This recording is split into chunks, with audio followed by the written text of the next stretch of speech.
After this, Jesus healed people who were ill. The chief priests were very angry because Jesus had so many followers. They were determined to kill him. It was nearly time for the feast of the Passover. As the disciples bought food at the market, Judas crept quietly away to see the chief priests. Evil entered his heart, and he no longer believed that Jesus was from God. Judas went to the chief priests. "How much would you pay me to give Jesus to you?" he said quietly. The chief priest counted 30 pieces of silver.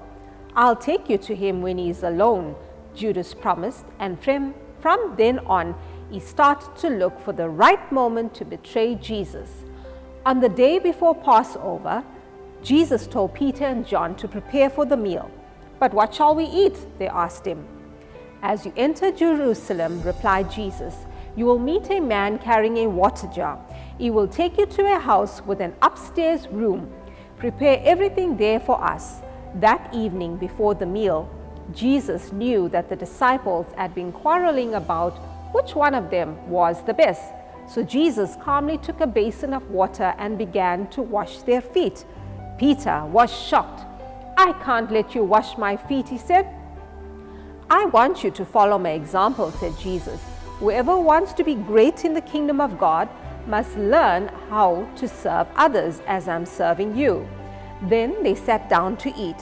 During the meal, Jesus said, "One of you is going to betray me, one of you who is sitting and eating with me now."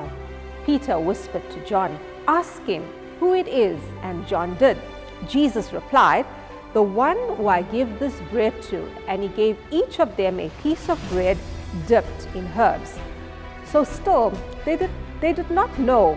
But later, John remembered that Jesus gave the first piece to Judas and had said, "Go and do what you have to do." None of them realized at that time what this had meant. The disciples thought that Jesus was telling Judas, who looked after their money, to go and buy more food. They saw Judas leave the room. Then Jesus promised the disciples that God's Spirit would always be with them and not be afraid. He knew that this would be the last meal he shared with them. He took a piece of bread, thanked God for it, and broke it into pieces. "This is my body," he said. "Like this bread, I will be broken. I will die for you. Do this in remembrance of me." Then he lifted a cup of wine, thanked God again, and passed it around. "This is my blood," he said.